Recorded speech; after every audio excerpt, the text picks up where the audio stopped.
buenas noches. Vamos a empezar con un caso que lamentablemente debe ser familiar para todos ustedes, porque es casi el caso nuestro de cada día, ¿no? Un hombre de 34 años, motociclista, que ingresa luego de una colisión vehicular, iba en moto, con un coma primario, intubado, ventila, taquicárdico, hipotenso, intensamente pálido, y se le hace en el departamento de emergencia un estudio FAST que es positivo, tiene líquido dentro del abdomen, grado 3 bajo sedación, no tiene fracturas pelvianas ostensibles desde el punto de vista clínico y sí tiene una fractura diafisaria de fémur. En el prehospitalario, durante el traslado, se le pasaron 1000 centímetros cúbicos de suelo fisiológico.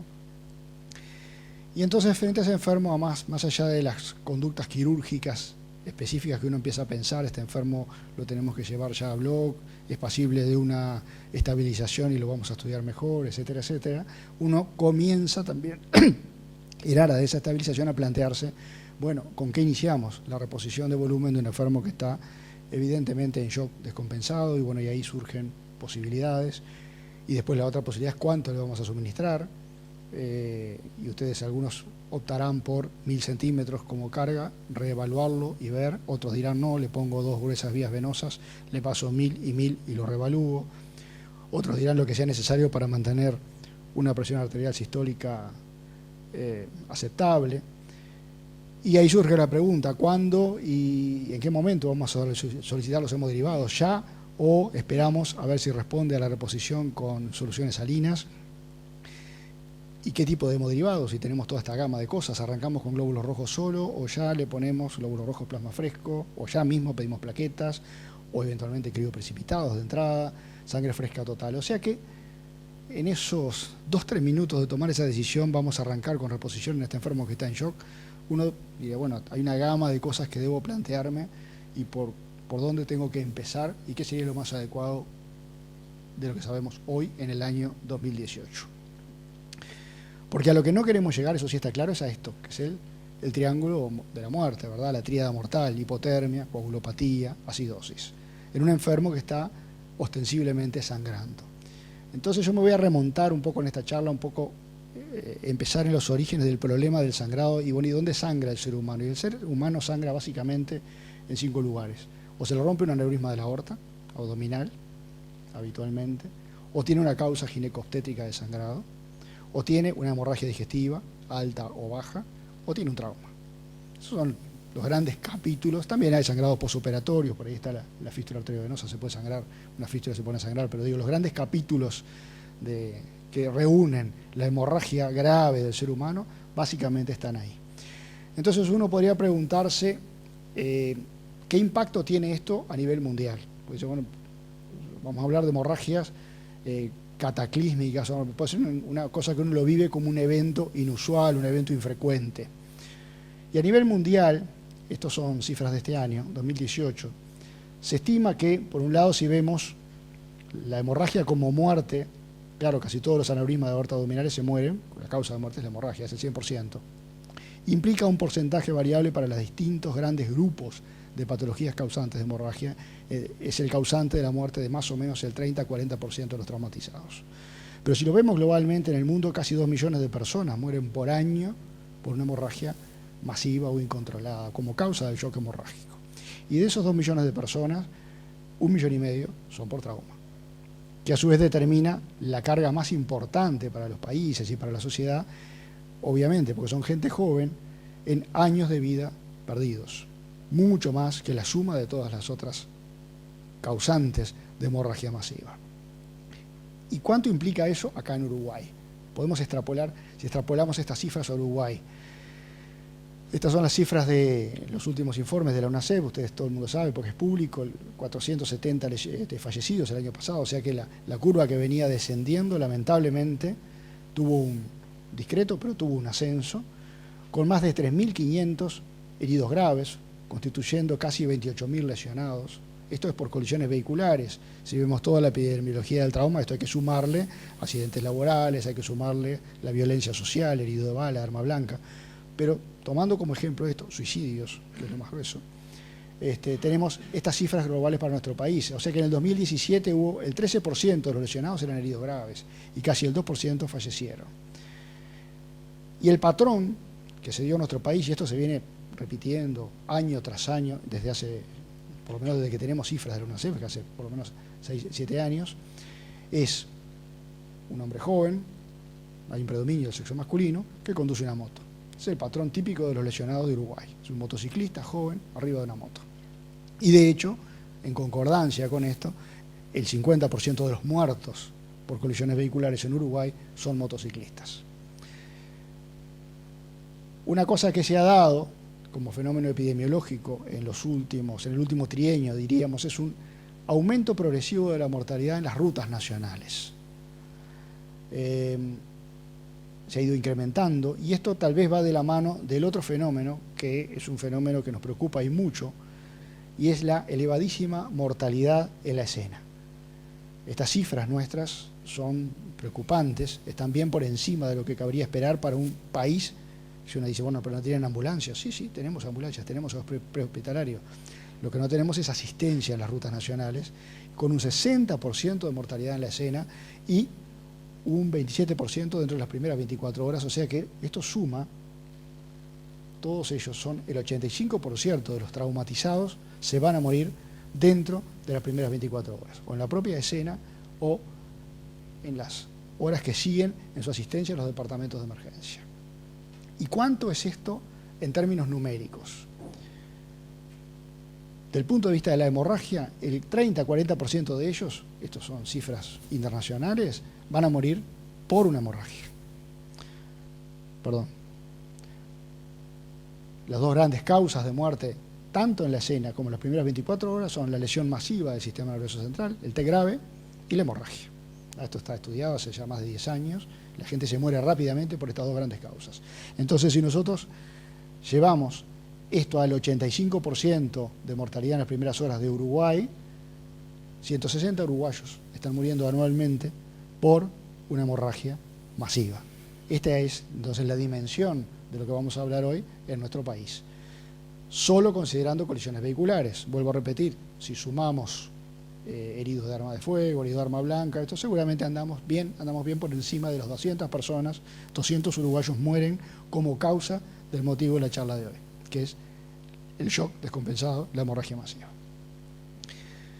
Todos ustedes conocen, yo no voy a detallar esto, este ciclo, que son las repercusiones, el impacto que hace el shock hemorrágico en los distintos aspectos de lo que tiene que ver el metabolismo. Voy a insistir en la importancia de esto que es la caída del valor energético, la pérdida de energía, la pérdida del ATP, y voy a insistir que además de este ciclo, y esto que voy a decir creo que es muy relevante en los últimos 10 años, es que el shock hemorrágico per se desarrolla y desencadena una coagulopatía que es primaria. No hay que esperar a tener acidosis, caída del ATP, hipotermia, no. Hay un porcentaje muy importante de los traumatizados que llegan a las puertas que vienen coagulopáticos, aunque no hayan mediado otros factores, por ejemplo, iatrogénicos, reposiciones masivas de suelos fríos, etcétera, etcétera. Entonces el concepto es este, ¿no? La cirugía y el trauma son algunos de los desafíos más extremos al que se enfrenta el sistema hemostático de un paciente. Empezamos a darnos cuenta de eso hace ya más de una década, y pasa entonces esto, que 1 de cada 3 enfermos que llegan a los departamentos de emergencia con un trauma grave, llegan coagulopáticos. Ya tienen una coagulopatía puesta, independientemente del tratamiento o no tratamiento que se le haya hecho en el ámbito prehospitalario. Y esta coagulopatía es multifactorial en su desencadenamiento. Hay efectos directos de la hemorragia, hay hemodilución cuando se lo repone con litros de suero, por supuesto, hay consumo de factores, la hipotermia y la acidosis también juegan su rol. Pero más allá de estos aspectos, como pueden ser acá tienen la acidosis, la hipotermia, la hipotensión arterial, hay otro aspecto que también es muy importante, y es el grado de la lesión. No es lo mismo tener una lesión leve que tener una lesión grave. Y eso está demostrado con modelos matemáticos. El grado de lesión medido por el Injury Severity Score, es la escala de severidad de lesiones. Fíjense ustedes que cuando este índice, el trauma grave, se define cuando el índice es mayor a 15. Cuando anda por arriba de 25, aumenta en 7 veces la presencia de coagulopatía. Y esto se ve muy bien acá. A medida que crece el ISS, crece la incidencia de coagulopatía. Y el impacto que tiene esto, uno podría decir, bueno, está bien en coagulopáticos, lo corregimos. No, el impacto que tienen está acá. En blanco los enfermos que no tienen coagulopatía y en negro los que tienen coagulopatía, y estamos comparando la mortalidad de unos y otros. La mortalidad de los grupos a igual ISS, es el doble o a veces el cuádruple para aquellos que ingresan coagulopáticos que para aquellos que no tienen coagulopatía. Entonces uno diría, ¿cuáles son los factores de riesgo para desarrollar coagulopatía? ¿De dónde sale ese 30% de los enfermos que llegan coagulopáticos a los departamentos de emergencia? Y bueno, el traumatizado encefalocraniano es un factor de riesgo, el trauma penetrante de torso, el herido de bala o de arma blanca en tórax, en abdomen, y la fractura de huesos largos. Y uno dice, ¿y qué tiene en común un traumatismo encefalocraniano con una herida de arma blanca lumbar grave que le cortó el pedículo renal? ¿Qué tienen en común? ¿O qué tiene en común una fractura diafisaria de fémur o de ambos fémures, como se ve en los motociclistas, con un TEC? Lo que tienen en común es esto, la liberación masiva de tromboplastina tisular. El trauma grave lleva a eso, y esa liberación de mediadores es el determinante primario, el común denominador y determinante primario de esa coagulopatía, de ese 30% que llega a las puertas de emergencia coagulopáticos. Obviamente yo no pretendo que nadie memorice esto, yo no lo sé tampoco, pero es ilustrativa de algunos aspectos que tienen que ver con el shock hemorrágico. Esta tabla, que está siendo muy cuestionada en los últimos años, es la clasificación del shock en 4 estadios del Colegio Americano de Cirujanos, en este caso por un hombre de 70 kilos. Pero fíjense ustedes algunos aspectos. La pérdida de hasta 750 centímetros cúbicos de sangre. Yo siempre le pregunto a los internos cuando doy una charla y muestro esta tabla, le digo, ¿qué conocen de la vida cotidiana que tenga 750 centímetros cúbicos? Y los muy borrachos me dicen una botella de vino. Son finos, no toman en caja, son BCP, ¿no? Entonces, bueno, tomo eso, y fíjense ustedes que si ustedes llenan una botella de Cabernet Sauvignon con 750 centímetros cúbicos de sangre, los síntomas y signos son prácticamente nulos. No hacemos diagnóstico del shock clínico en etapa 1, solo lo sospechamos. No tiene taquicardia, no está hipotenso, no tiene nada. En el 2, perdió 2 botellitas, un Tanat y un Cabernet Sauvignon, perdió hasta el 30% de la volemia, y lo único que está es un poquito taquicárdico. Y a veces subestimamos, sí, está con 105, pero tiene estrés, dolor, otras cosas. Y acá sí nos damos cuenta, este es evidente, el grado 3 del shock, todos nos damos cuenta. Ha perdido el 40% de la volemia, está taquicárdico, está hipotenso, esto es un shock descompensado. Es decir, que estamos llegando tarde, porque en este momento estamos muy cerca del grado 4, que esta es una etapa de no retorno prácticamente, esto es un moribundo. Entonces, muchos de estos enfermos han perdido un capital celular tan importante, han trabajado en anaerobiosis tantos de sus tejidos, que tenemos una deuda de oxígeno tan importante, que después son esos enfermos que no sabemos por qué tienen una prolongada estadía en CTI, complicaciones, y algunos mueren. Y algunos, muchos por suerte, se salvan. Como estos ahora. Algunos de los que están en clínicas conmigo lo conocen. Está en el hospital de clínicas. ¿Y por qué no sale y por qué se empezó a complicar? Que era un herido de bala que no llegó inestable.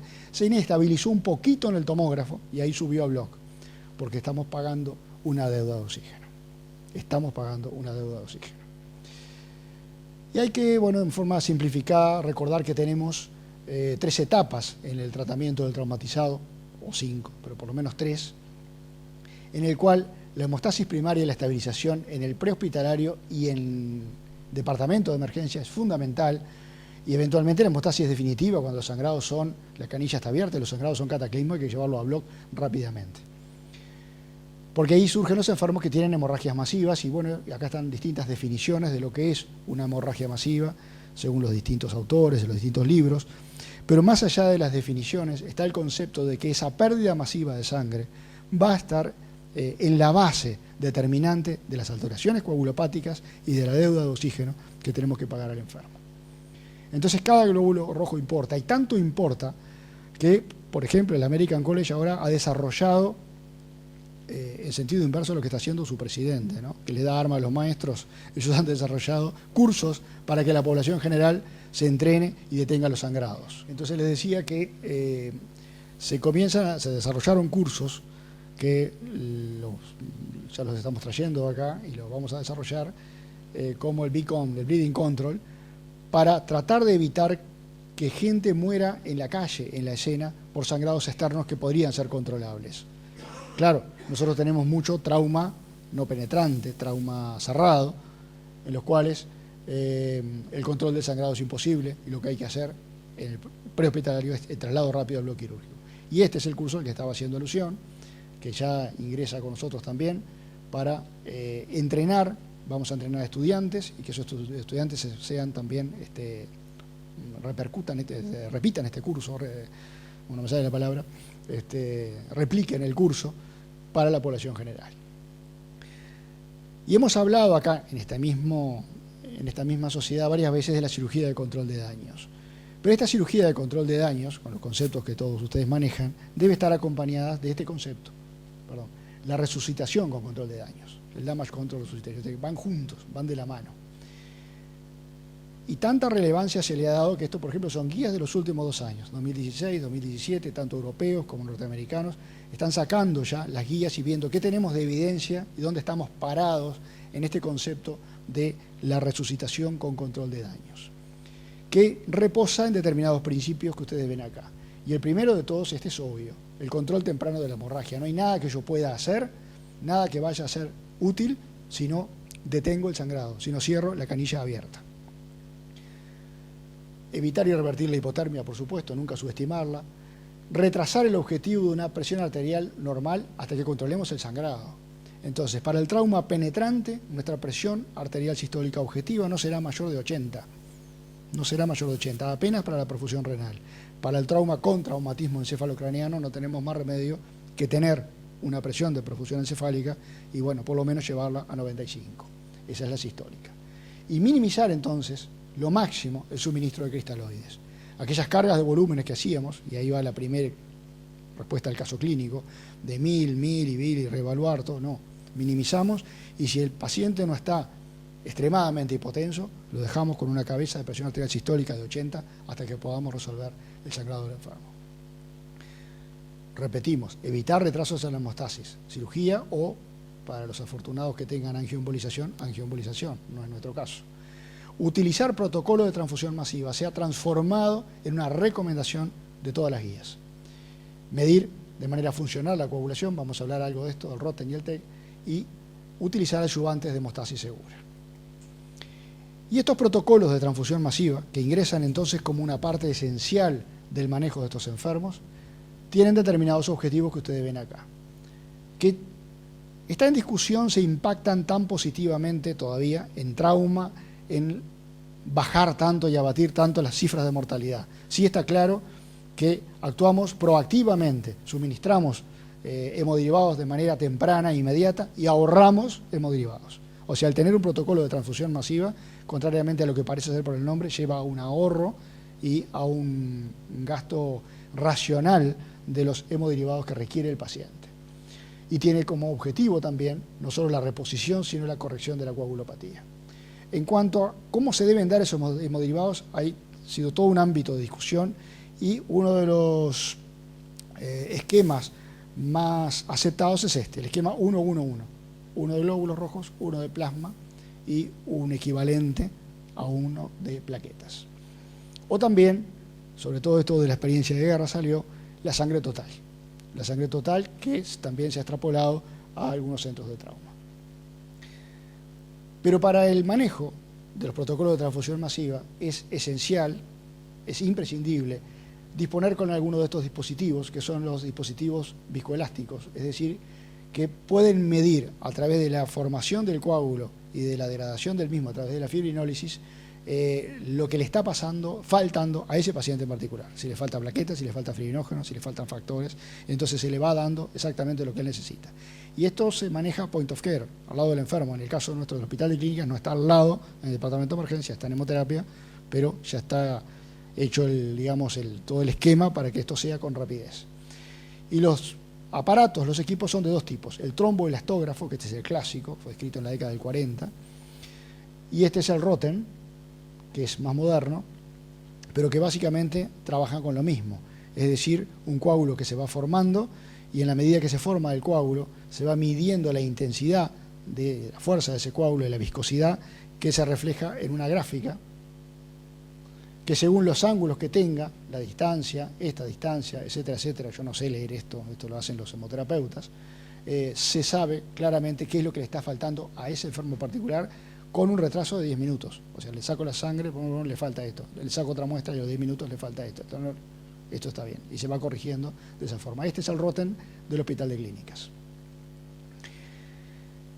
Pero estos protocolos de transfusión masiva llevan de la mano políticas de activación, porque como ustedes comprenderán, es una herramienta compleja que implica la coordinación de múltiples departamentos y que implica costos. Cuando se activa el protocolo de transfusión masiva, viene gente, se mueve, se traslada, hace todo pronto y se habilita el ROTEM, se prende el ROTEM, se usan reactivos y comienza la inversión adecuada para lo que está necesitando ese paciente. De las políticas de activación se han descrito distintos scores, que sería con los que uno puede largar el protocolo. Algunos son con elementos clínicos, herramientas clínicas, y otros usan elementos paraclínicos. De todos estos nosotros utilizamos el ABC, que es el más simple, que utiliza elementos con los cuales podemos contar en el departamento de emergencia al momento que llega el traumatizado. Este score calcula en un base sí no, si tuvo traumas penetrantes sí o no, si está hipotenso por debajo de 90 sí o no, si está taquicárdico arriba de 120 sí o no, y si su fase es positivo sí o no. Con un puntaje igual a 2, de 2 para arriba, se activa el protocolo de transfusión masiva. Si bien es altamente sensible y ven ustedes, algunas activaciones van a ser innecesarias, es altamente específico. No se nos van a escapar enfermos que sí requieran de un protocolo de transfusión masiva y nosotros no lo estemos llamando. De todas formas, estamos en el comienzo de la experiencia y bueno, vamos a ver cuando tengamos más experiencia si vamos a seguir con este score o lo vamos a cambiar. Junto al inicio de la terapia de transfusión masiva, se han discutido todo un conjunto de terapias adyuvantes. La mayor parte de ellas han caído, salvo el calcio, que por supuesto hay que dar después de 4 volúmenes de glóbulos rojos, porque los quelantes de calcio hacen que el enfermo vaya a la hipocalcemia. Y lo que sí ha quedado es la transamina, el ácido tranexámico, que demuestra que utilizado en menos de 3 horas de la lesión, antes de 3 horas de la lesión, se le da una dosis carga y luego una dosis durante 1 gramo durante 8 horas. Tiene efectos positivos y demostrados en el estudio CRASH-2, después se hizo el CRASH-3, sobre impacto positivo en lo que tiene que ver con el control de las hemorragias. Y en base a todos estos fundamentos teóricos es que, y luego de un año de trabajo, logramos desarrollar en el hospital el protocolo de transfusión masiva, que implica, como les decía, la coordinación, el trabajo coordinado de múltiples actores. Por eso llevó mucho tiempo la elaboración del mismo y son esenciales la participación tanto de anestesiólogos, intensivistas, hemoterapeutas y, por supuesto, los cirujanos del departamento de emergencia. Solo a título de informativo y de ejemplo, no lo voy a aburrir con todo el protocolo, que es bastante largo, les traigo algunos aspectos de lo que es cuando se dispara el protocolo, los objetivos están estandarizados en el mismo, los alcances que tiene y los criterios de activación en base al sistema ABC. Lo que sigue enseguida es, y esto está pegado en la pared, el score ABC, para que todo el mundo lo pueda ver y sepa cuándo lo tiene que activar. ¿Dónde se activa? Se activa en el área de reanimación del departamento de emergencia o eventualmente en la sala de operaciones, porque hay enfermos que no están tan mal y se desfondan al momento de la laparotomía. Cambia el activador.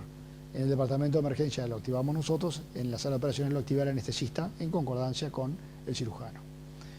Ahí está quien lo activa, la solicitud de que todos tienen que estar identificados, y el médico que activa le avisa al licenciado, y el licenciado gestiona la convocatoria, que en el caso de nuestro hospital se debe convocar, bueno, si el cirujano no estaba ahí, porque a veces no está, puede estar operando, se convoca a todos de hemoterapia, laboratorio, bloque quirúrgico, anestesia, CTI, imagenología.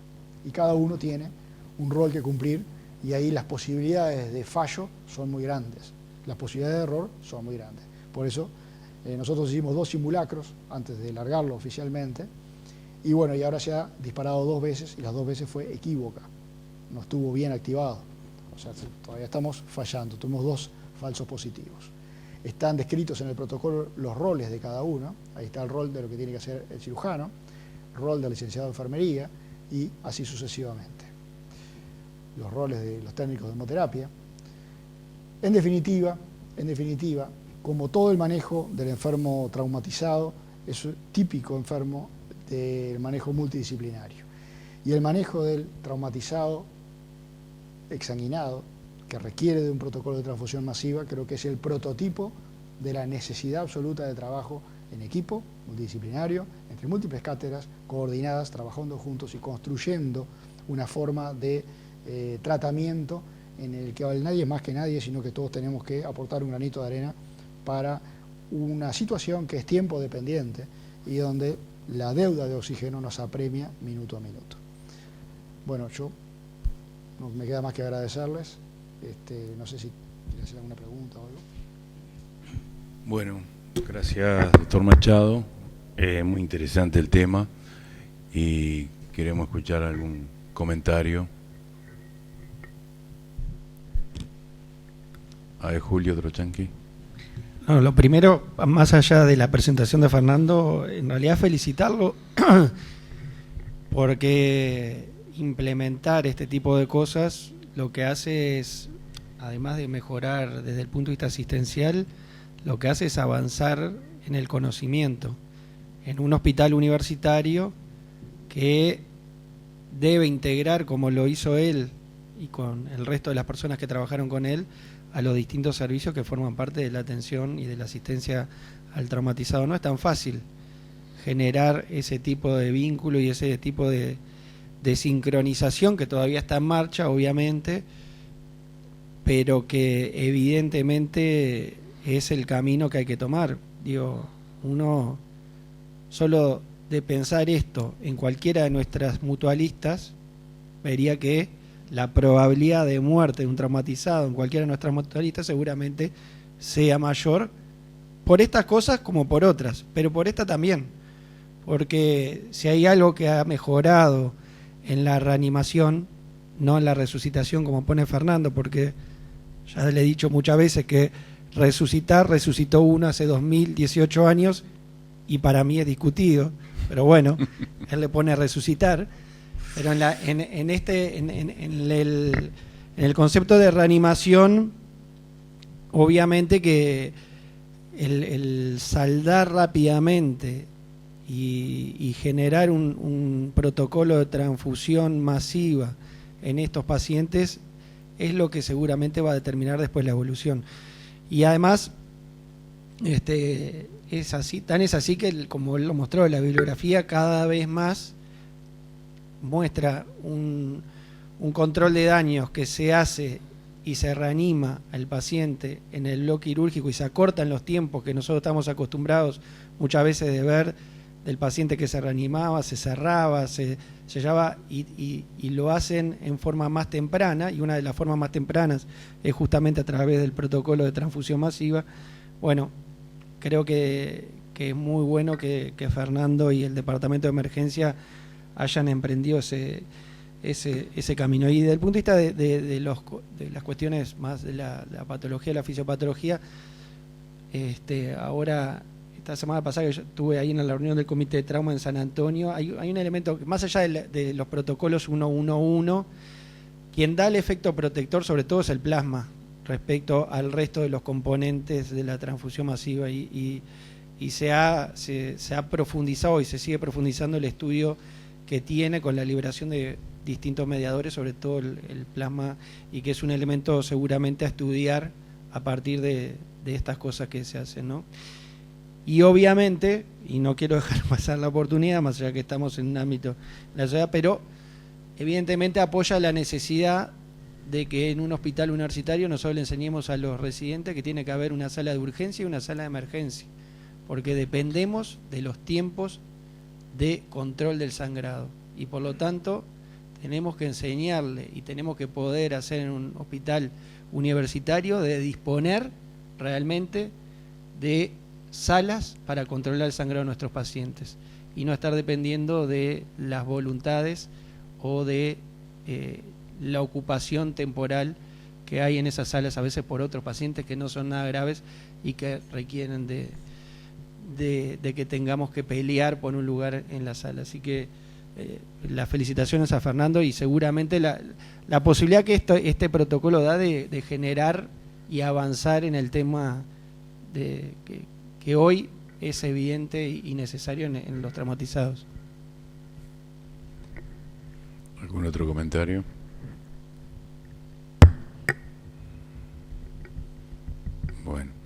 Eh, bueno, sí, yo también me sumo a la felicitación. La verdad, eso para mí es un tema re interesante.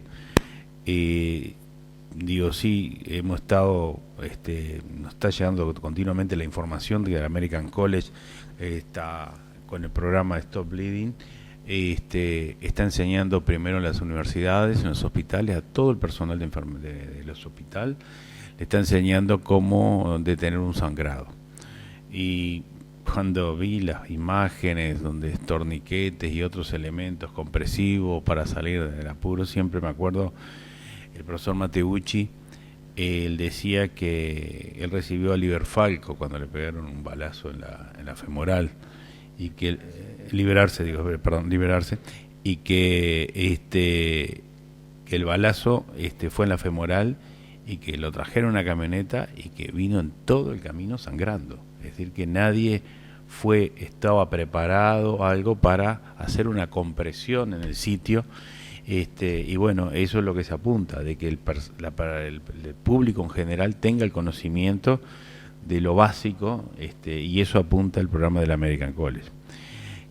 Yo me alegro también que en el hospital la tromboelastomografía, la tromboelastometría haya llegado, que bueno, el uso que se hacía era en trasplante, ¿no? En el trasplante hepático era donde se usa más estos protocolos.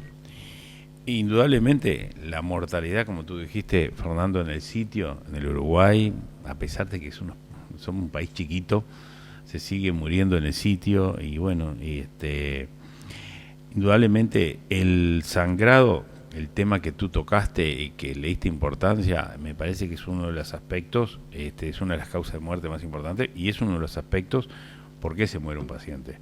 Pero también comparto con lo que dice Julio, necesitas el paciente en el hospital adecuado, porque cuando dejan ese paciente en un hospital que no es adecuado, ese paciente seguramente va a fallecer. Y si cae en el clínica y bueno, y es un politraumatizado grave, tipo cerrado, donde se puede activar el protocolo y estás con esta reposición masiva, indudablemente el paciente se va a beneficiar, por supuesto. Yo siempre digo, ayer de guardia, llegó a Paso Carrasco, llegó un paciente herido y lo trasladaron 1 hora y media después, llegó muerto. Probablemente nunca iba a vivir. Entonces, ese aspecto me parece que es importante. Yo también te felicito por la organización del hospital, y tratar de que el hospital universitario sea ejemplo en esto. Me parece impecable. Me felicito nuevamente y bueno, y me gustó, así que para la charla que tuvimos recién. Cierra el doctor Machado, si nadie otro. Bueno, no, nada, agradecer los comentarios.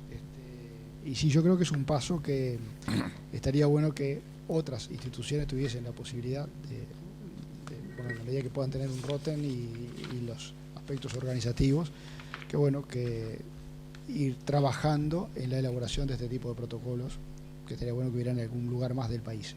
Pero no es fácil porque implica mucha coordinación de muchas cosas, pero bueno, creo que es el único camino que tenemos que transitar, el de la elaboración en todos los aspectos de la cirugía, de la medicina, seguir los pasos de lo que el mundo va haciendo, porque si no nuestros enfermos, afectos de las mismas cosas que en otros lados, se van a morir más que en otros lados. Bueno, muchas gracias. Bueno, buenas noches, se levanta la sesión.